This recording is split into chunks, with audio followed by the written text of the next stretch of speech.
Chapter 34.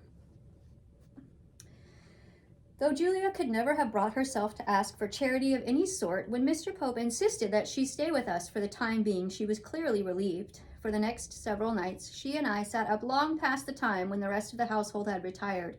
Mostly we talked. It had been an eventful year for both of us, and there was much to tell. But sometimes we sat silent for long stretches, lost in our own thoughts, yet always aware of each other, not separated by the silence so much as sharing it, the way folk may share a warm and satisfying meal. During one of these times, I caught Julia gazing at me in a peculiar fashion, as though I had done something amusing or unexpected, let go a belch perhaps, or tore a hole in my hose. "What?" I said. "You've changed." I ran a hand self-consciously over my close-cropped head. "It's me hair, no doubt, or the lack of it. No more pudding basin." "I noticed, but that's not it." "I'm an inch or two taller than when you last saw me." "I noticed that as well, but it's not that either. I think it's your manner." "Me manners?" I thought perhaps I had belched after all, or passed wind without knowing it. She laughed. "Your manner, the way you speak and act." "Well, me acting's got a bit better, but me speech has stayed the same. Folks still make fun of it." "You sot, that's not what I meant, and you know it." "Aye," I admitted, "I suppose I have changed. I could hardly help it, given all that's happened in the past year, or even the past few weeks. I lost one father and gained another, wrote a play, did a bit of spying and a bit of fighting, fell in—" I broke off. Like Tom Cogan concealing the brand upon his neck, I had no wish to reveal how badly I had been burned. "Yes," Julia prompted me. "Fell in what? A well? The space beneath the stage?" "No," I said sullenly. "In love?" she suggested in that same bantering tone. Though I made no reply, I was certain that my face answered for me. "Oh, I'm sorry, Widge. I didn't mean to make light of it." I shrugged. "It doesn't matter. I'm over it now." "Yes, I can see that." There was another silence, more awkward this time, and then she said softly, "You're fortunate, you know." "Fortunate? Like those whites who survive the pox or the plague, you mean, and carry the scars all their lives?" "Yes. The only love I've ever felt is for the theater, and it was not returned." "Nor was mine." She smiled and laid a hand on my arm. "Perhaps not, but there will be others." In the second week of April, the Privy Council announced that the King had begun his progress south from Scotland at last. There seemed to be some doubt over whether or not His Majesty would actually come to London, for with the return of the warm weather, the plague had begun to make its presence felt again in the city. In the past, when the death toll from the contagion rose, the Queen and her retinue had taken refuge at Hampton Court or Windsor, both of which lay far upriver, where the air was less corrupted. James would undoubtedly do the same. We ordinary whites did not have the luxury of moving to healthier surroundings, unless we wished to emulate those townfolk who followed in the Queen's wake, bearing bundles of straw with which they constructed makeshift shelters on the riverbank. The only measure we could take, aside from wearing pomanders filled with marjoram and rosemary, was to keep the household as free as possible of vermin, lice, fleas, bedbugs, rats, and the like. Julia had always been a willing worker, and she lent her efforts to the cause. She also cooked meals and cared for younger orphans, who found her nearly as entertaining as they had Sam. Though I urged her almost daily to pay a visit to the Globe, she refused. It would be, she said, like paying a visit to Judith. She did not wish to be reminded of what she could not have. She showed little inclination to visit Tom Cogan either. "I don't need him," she said shortly, "though one time when I did, he failed me." "He tried to raise the money," I said.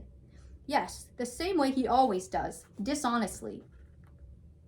I had told her how he was arrested and imprisoned for stealing a bracelet. I had not, however, revealed the whole truth, that he was not, in fact, guilty. I did not see how I could without also revealing a good deal more. Tom Cogan should be the one to do that. But how could he if they never spoke? "Julia, he never stole that bracelet. It was planted on him." "Planted? By whom?" "I can't tell you." "Why not?" "I can't tell you that either. Just go and see him, will you?"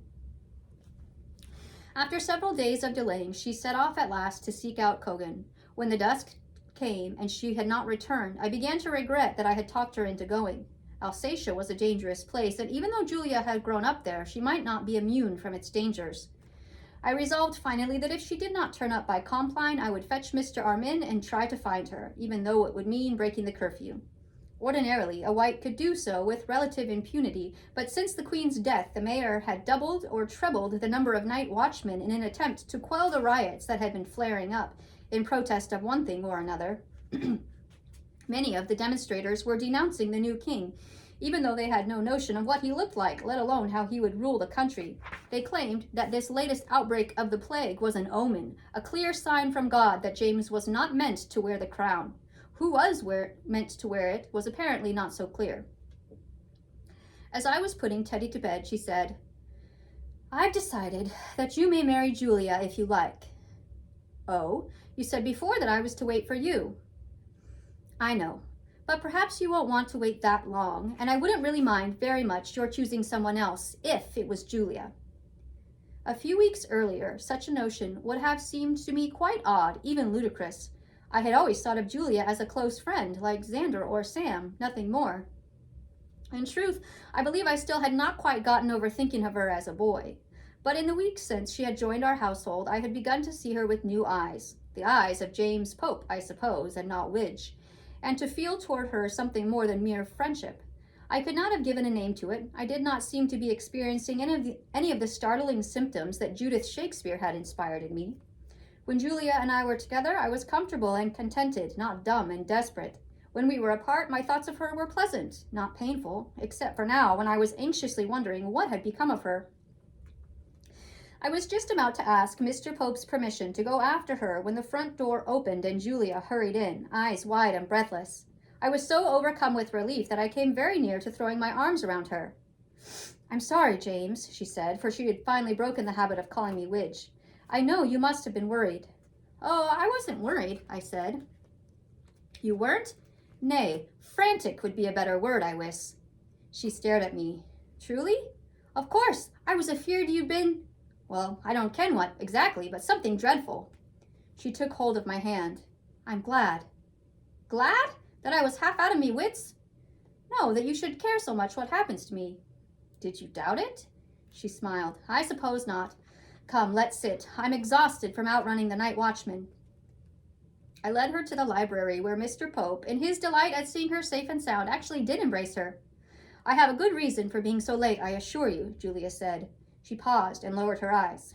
"Well, I should not say a good reason. In fact, it was a rather tragic reason. I was attending my father's funeral, such as it was.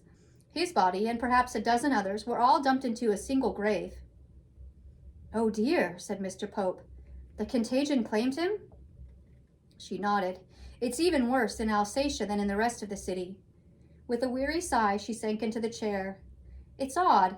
The thing that distresses me most about his death, I think, is how little sorrow I seem to feel." "That's natural, my dear. It hasn't quite struck you yet, that's all." "I don't know. As heartless as it may sound, I'm not certain that I'll ever mourn him very much. The truth is, I never felt as though..." She trailed off. "As though he truly was your father?" I said. Julia turned her sad gaze upon me. "Is that how you felt when Jamie Redshaw died?" "Aye, more or less, but you have more reason than I to feel that way." "What do you mean?" "What I mean is..." I paused, drew a deep breath, and began again. "What I mean is that Tom Cogan was not your father."